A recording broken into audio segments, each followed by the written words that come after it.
Oke,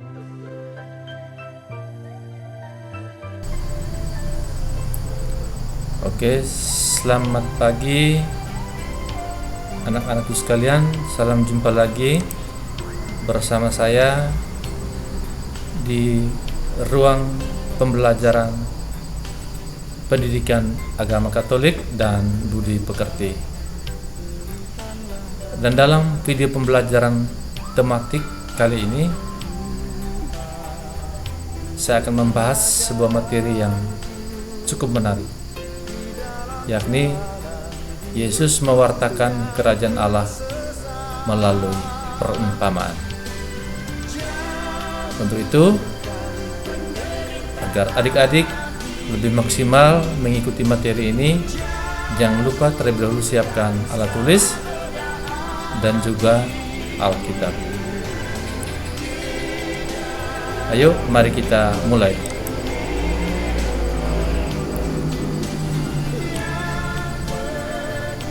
Baik adik-adikku sekalian, sebelum kita melangkah lebih jauh ke pendalaman materi kita hari ini,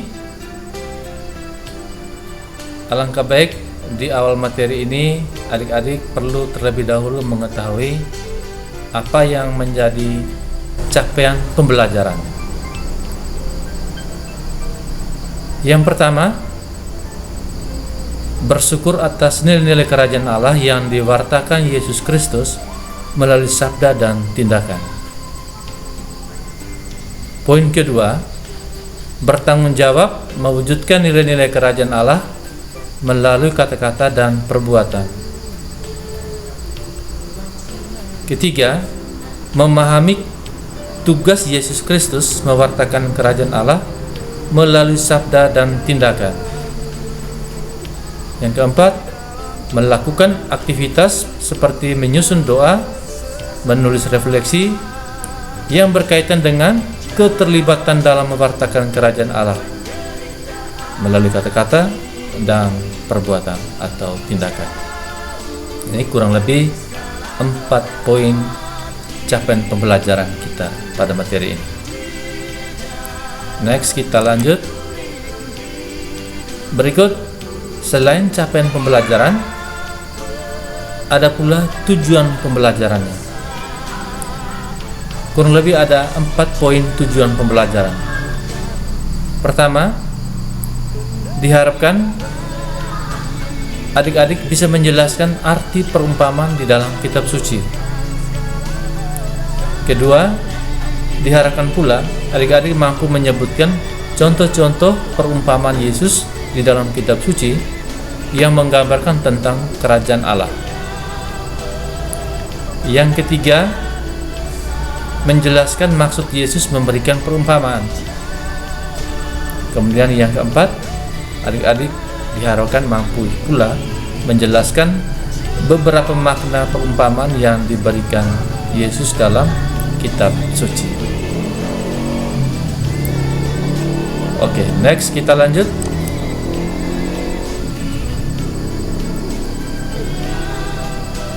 Untuk memahami makna perumpamaannya, adik-adik sekalian, ada 2 pertanyaan pemicu. 2 pertanyaan ini menolong kita untuk memahami lebih jauh, lebih dalam tentang makna perumpamaan. Pertanyaan pertama, apa yang dimaksudkan dengan perumpamaan? Yang kedua, mengapa Yesus dalam mengajar sering menggunakan perumpamaan? Apa yang dimaksud dalam perumpamaan?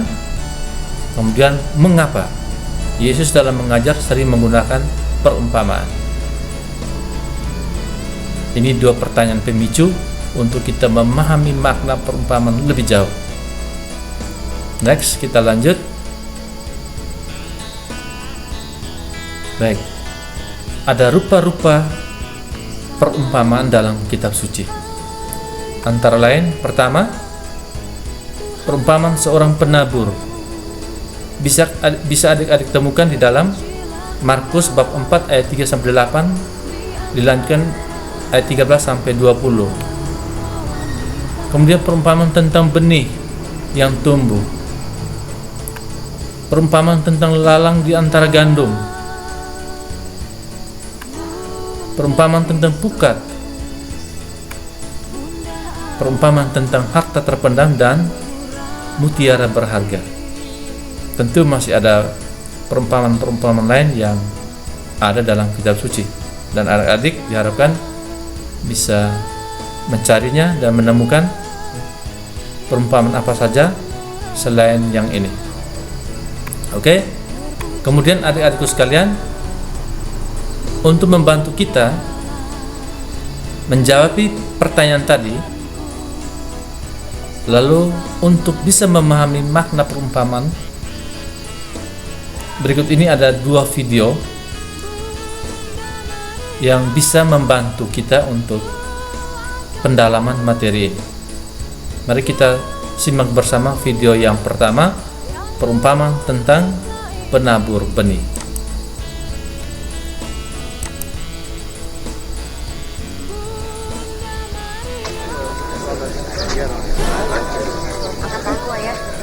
Ayo kuangkat. Kau melihatnya? Ya, aku melihat Yesus. Seorang petani pergi menabur benih. Sebagian benih jatuh di pinggir jalan lalu diinjak orang, dan burung-burung memakannya. Ada yang jatuh di tempat berbatu, kemudian tumbuh sebentar lalu layu karena tidak subur.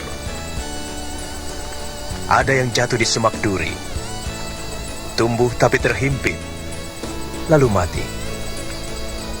Ada juga yang jatuh di tanah subur, lalu tumbuh dan menghasilkan buah 100 kali lipat. Guru, apa arti perumpamaan bagi orang banyak itu? Kamu diberi karunia mengetahui rahasia kerajaan Allah. Tetapi kepada mereka diajar dengan perumpamaan, agar sekalipun mereka melihat dan mendengar, tapi tidak mengerti.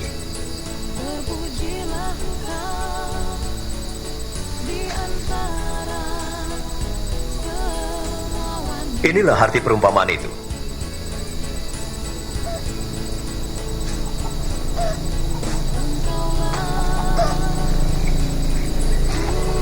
Benih itu ialah firman Tuhan. Yang jatuh di pinggir jalan yaitu orang yang mendengarkannya. Tapi iblis datang dan merampas firman itu, sehingga mereka tidak percaya dan diselamatkan. Yang jatuh di tempat berbatu-batu yaitu orang yang mendengar dan menerimanya, tapi tidak berakar. Mereka percaya sebentar, kemudian pada saatnya mereka murtad. Yang jatuh di semak duri yaitu orang yang mendengar, tapi kekhawatiran dan kenikmatan duniawi menghimpit mereka hingga tidak menghasilkan buah. Yang jatuh di tanah yang subur yaitu orang yang mendengar firman itu dan menyimpan dalam hatinya dan bertahan sampai menghasilkan buah.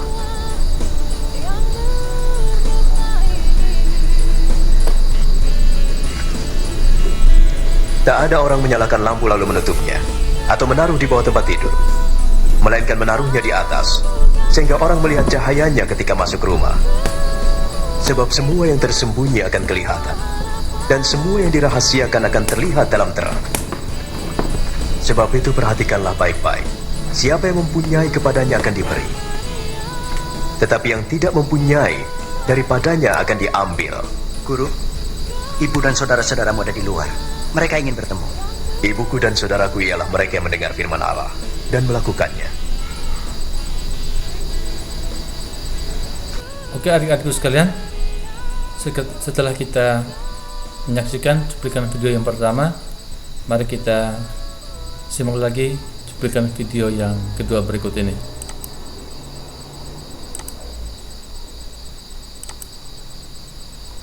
Kali peristiwa Yesus membentangkan suatu perumpamaan kepada orang banyak, katanya, hal kerajaan surga itu seumpama orang yang menaburkan benih baik di ladangnya. Tetapi pada waktu semua orang tidur, datanglah musuhnya menaburkan benih lalang di antara gandum itu, lalu pergi. Ketika gandum itu tumbuh dan mulai berbulir, nampak jugalah lalang itu.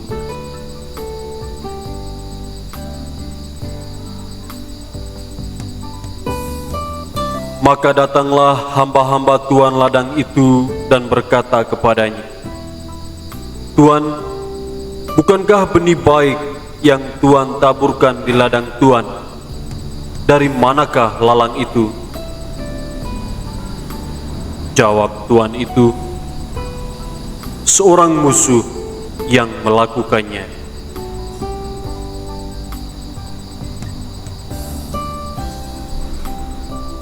Lalu berkatalah hamba-hamba itu, "Maukah Tuan supaya kami pergi mencabuti lalang itu?"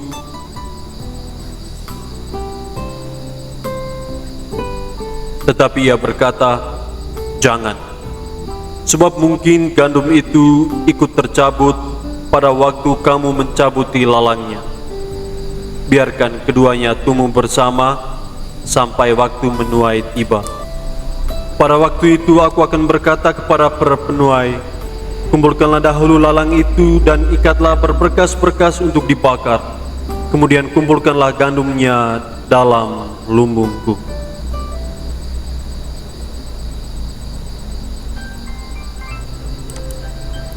Oke adik-adikku sekalian, setelah menyaksikan video ini, berikut ada 3 pertanyaan refleksi untuk kita. Pertama, apa yang mengesankan dari kisah perumpamaan tersebut, terutama dalam 2 video tadi? Kedua, apa yang hendak disampaikan oleh Yesus perihal kerajaan Allah melalui perumpamaan tersebut?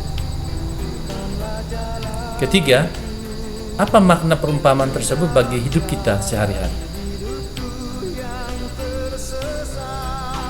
Silakan temukan jawabannya dan bisa dituliskan di dalam buku catatan kalian masing-masing jawabannya. Oke, next kita lanjut. Pertama, perumpamaan adalah penyampaian pesan dengan menggunakan bahasa imajinatif, bahasa kiasan, bahasa simbolik atau perbandingan. Kedua, dengan menggunakan perumpamaan diharapkan orang-orang yang mendengar akan lebih mudah menangkap dan memahami isi dan gagasan yang hendak disampaikan melalui perumpamaan tersebut. Ketiga, bahwa dalam mewartakan kerajaan Allah, Yesus seringkali menggunakan perumpamaan sesuai dengan situasi dan kondisi pendengarnya. Dan biasanya itu diambil dari hal-hal yang ada dalam kehidupan masyarakat sehari-hari, baik berupa benda dan pengalaman atau kejadian atau kebiasaan, sehingga orang-orang yang mendengar perumpamaan yang disampaikan Yesus lebih mudah dan cepat memahami ajaran Yesus. Oke, next kita lanjut.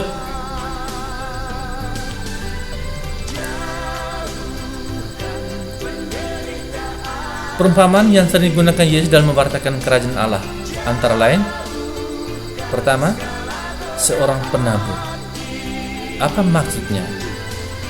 Maksudnya adalah hendak menjelaskan kepada kita bahwa dalam karya Yesus untuk menegakkan kerajaan Allah, bahwa betapapun ada kegagalan atau tantangan, karyanya itu akan selalu menghasilkan buah panen yang berlimpah, bahkan melebihi apa yang diperkirakan oleh manusia. Oleh karena itu, sebagai pengikut Yesus, kita tidak perlu berkecil hati, apalagi mudah putus asa bila mengalami berbagai kegagalan atau tantangan. Kedua, lalang di antara gandum. Maksudnya bahwa tegaknya kerajaan Allah justru terjadi bila yang baik dan yang jahat itu bisa hidup bersama, dan dengan kesabaran serta kasih Yang baik mendorong yang jahat menjadi lebih baik atau menjadi baik. Dan untuk memperbaiki yang jahat tidak harus membinasakan yang jahat. Itu artinya tidak berarti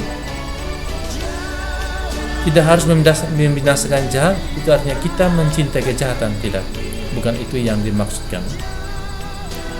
Ingat, tidak harus membinasakan yang jahat bukan berarti kita mencintai kejahatan. Ketiga, tentang pukat. Maksudnya adalah kerajaan Allah itu bagaikan pukat yang ketika ditebarkan akan mendapatkan bermacam-macam ikan. Ada yang besar dan ada yang kecil. Ada yang beracun, ada juga yang tidak beracun. Demikian pula halnya dalam kerajaan Allah. Dikembangkan sikap, tidak mudah menghakimi orang lain atau merasa diri yang paling baik dan paling layak menjadi warga kerajaan Allah. Dan yang lain dengan segala kejahatannya kita anggap tidak layak masuk kerajaan Allah.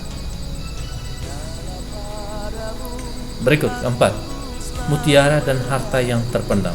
Apa maksudnya dari perumpamaan ini? Maksudnya adalah bahwa demi kerajaan Allah, manusia harus memandang Allah sebagai satu-satunya harta yang paling berharga. Untuk itu, ia harus berani meninggalkan segala miliknya yang selama ini dipegang, dianggap paling berharga dalam hidupnya. Mutiara dan harta yang terpendam. Apa maksudnya? Maksudnya adalah bahwa demi kerajaan Allah, manusia harus memandang Allah sebagai harta yang paling berharga. Untuk itu, kita sebagai manusia harus berani meninggalkan segala milik kita yang selama ini kita anggap paling berharga dalam hidup kita. Hidup dalam kerajaan Allah adalah hidup yang penuh dengan sukacita, penuh dengan kedamaian. Sekalipun untuk mencapainya, seseorang harus meninggalkan segalanya. Oke, next kita lanjut.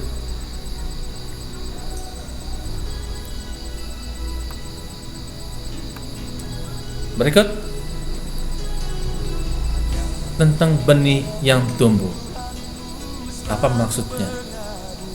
Maksudnya adalah bahwa kerajaan Allah itu seumpama benih yang ditaburkan. Kemudian ia akan tumbuh sendiri. Bahkan petani sering tidak mengetahuinya kapan ia akan bertumbuh, bertunas, berbunga, dan bahkan berbuah. Demikian pula halnya tentang kerajaan Allah. Tumbuhnya kerajaan Allah sering tidak bisa diamati secara pasti. Tergantung sepenuhnya pada kehendak Allah, bukan pada usaha manusia. Bahkan manusia tidak bisa memaksa supaya cepat atau memperlambat pertumbuhannya. Pada saatnya yang tepat, Allah sendirilah yang akan menegakkan kerajaan Allah. Oke, anak-anak sekalian, demikianlah poin-poin penting yang kiranya bisa memberi gambaran baru untuk kita, untuk adik-adikku sekalian, untuk memahami apa itu perumpamaan, apa maknanya, lalu bagaimana nilai-nilai kerajaan Allah itu dikonkretkan, diwujudkan dalam keseharian hidup kita. Penting bagi adik-adik untuk memahami apa itu kerajaan Allah, lalu seperti apa nilai-nilai kerajaan Allah, lalu mengapa Yesus sering menggunakan perumpamaan, apa gunanya perumpamaan dalam setiap pengajaran. Baik, demikian penjelasan saya.